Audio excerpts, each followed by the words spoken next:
सांगली में मीडिया से बातचीत करते हुए भाजपा विधायक गोपीचंद पडलकर ने रोहित पवार के पडरपुर स्थित अन्य त्याग आंदोलन पर जमकर निशाना साधा। पडलकर ने कहा है कि यह आंदोलन किसानों के हितों के लिए नहीं बल्कि केवल दिखावा और राजनीतिक नाटक है।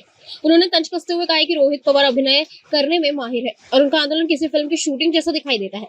पडलकर ने कहा है कि यदि रोहित पवार वास्तव में किसानों के लिए संघर्ष कर रहे हैं तो उन्हें तब तक आंदोलन जारी रखना चाहिए जब तक किसानों को पूरा FRP नहीं मिल जाता। उन्होंने सोलापुर पुलिस से आंदोलन स्थल पर सुरक्षा बढ़ाने की भी मांग की है। साथ ही उन्होंने आरोप लगाया है कि रोहित पवार और उनके परिवार ने वर्षों तक किसानों का सबसे अधिक नुकसान किया है। शेतकऱ्यांच्या जीवावरती आम्ही आलोय त्यामुळे आम्ही लोकांची काळजी करतोय।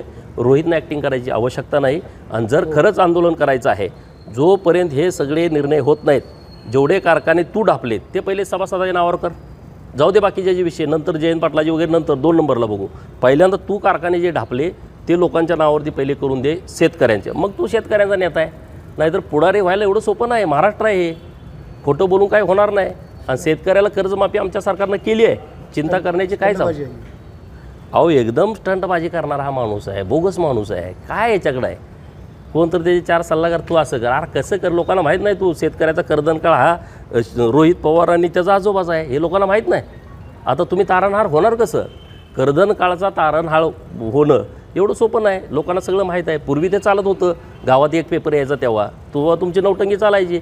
आता मी इथं काय बोलतोय लगेच कळते सगळ्याला, तो तिथं काय बोलतोय लगेच सगळ्यांना कळते। त्यामुळे काय त्याचा उपयोग नाही। पण जर बसायचं असेल अन्न त्यागला तर ह्याला उपाशी ठेवला पाहिजे। नाहीतर तिथं वडापाव खाणार आणि परत इकडे येऊन म्हणणार मी शेतकऱ्यांच्यासाठी जोपर्यंत कर्जमाफी केली आणि आता तू कर्जमाफी कसली करणार आहे? कर्जमाफी झाली आता ती कार्यान्वित होते आणि परत त्याचा काही उपयोग नाही।